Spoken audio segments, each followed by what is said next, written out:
5 Elden Ring enemies that should be boss fights, including an arena. Viability adjustments are allowed.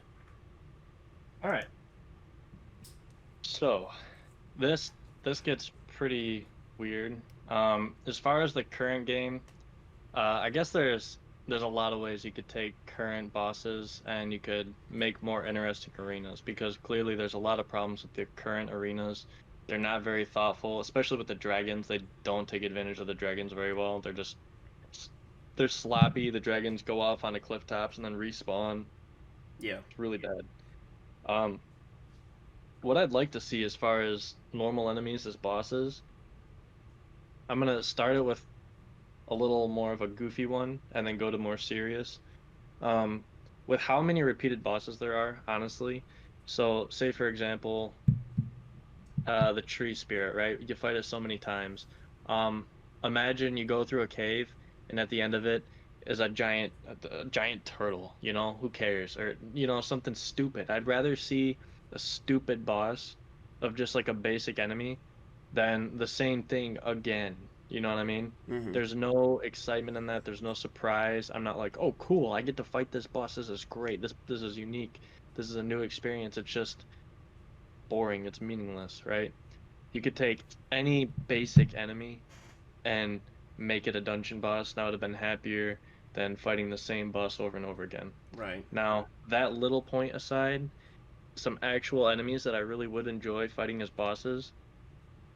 So, any normal any normal like military type enemy, whether it's hollows or the what do they call it? The little midgets that have like fire bombs in the wings and all that, and the claws. What are they called again? Malicious. Uh, Yeah, the little militia. yeah. The vulgar militia, right? Um, Having a group of those in like an arena where maybe like the leader of them, or whether it's the Hollows and you have like the leader of them like up somewhere where you have to like think of Dark Souls 3, the what is it, the Ancient Dragon or something, where you have to like work your way through the level to finish it off and kill it. Mm-hmm. But instead you could like go through like, you know, you have the boss and it has like a ranged attack or something or a bow, and you're fighting your way through the little minions and stuff in the arena, whether it's a fort or something, and you have the boss health bar and you get to like go and fight it, and then you actually fight it one on one, and maybe it's just got like, a good chunk of health, so that way you actually have to engage with it for a little bit, and the same moves maybe, but maybe, add a few extras. And it can even summon in mobs if the enemy itself isn't enough. There are ways to deal with groups. Like, I don't think that ganks are unfair in Dark Souls if they're handled properly, right? Mm-hmm. But that's something that they've been kind of failing at, is making quality ganks like they used to, and like other games do. Um, 'Cause I actually really like gank fights, believe it or not. I do. Mm-hmm. But they're terrible in Elden Ring. There's no creativity. They don't take advantage of the level design, right? Like arenas, I can't even call them arenas. They're just literally like puzzle piece rooms that they plop together, and then they use a dead end room and they call it a boss room, right? Like, all right, this little circle room here that we could have put anything in, we're just gonna plop a boss in there, right? Call it good. And I just think that's so boring. Yeah, Like, I noticed that when I first started playing Elden Ring, I was like, man, they're not doing much with these arenas. They're usually a rectangle, circle, or just kind of like a splotch. And it was funny yeah, because I went into the Ruin Bear fight and I was like, oh, okay, here we go. Here's something that's actually different. And then after that, I'm like, still just the same like Guardian 8 kind of looking place, but worse. yeah. Yeah, it's like even Dark Souls 1, right? The Taurus demon, you go in there, you have stuff you can interact with, somewhere you can climb to do plunging attacks and stuff. You don't get that in Elden Ring, like at Yeah, all. right. Yeah. It's purely just you go into a room, you fight a boss, and there might be some rubble and shit in the way just to make the fight more difficult for no reason. And that's it. That's it. Mm-hmm. There's nothing. The level design in Elden Ring is trash, aside from a few legacy dungeons and like a castle or two, right? Like there's really so much of that game that is just unnecessary. Mm-hmm. Seriously, I would have much rather that entire game got condensed into like a Dark Souls type deal, where it's actual intricate levels. They could have done so much more with Elden Ring doing that than what it currently is. Like there's just like you go to Liurnia Lake, right? It is a literal flat expanse of water that is like 2 inches deep that you can just run across that has no elevation changes somehow. There's buildings sunk into it. It makes no sense. It is the most illogical experience. It's absolutely impossible. And it Yeah, makes you wonder, how does this even exist? a lot of areas do stretch way too long, especially the tops of the giants, including the other side, where it's just like, man, Oh yeah. can we cut this a little short? Because I'm not really doing anything for for a very long amount of time. Um, Yep. Cause even at the beginning of mountaintops of the giants and the beginning of the other side of the mountaintops of the giant, I'm like, what were they thinking in terms of me? Did they They want me weren't. to just ride my horse for 5 minutes? You know what I bet you they did with Elden Ring? They created the land, right? They made the map, figured out how they wanted the landscape to be. They probably modeled the land crudely, right? Started placing primary castles and forts and stuff, and made this huge, ambitious environment, right? And then started detailing it. And then they got into crunch time and had to just start shoving stuff in there, right?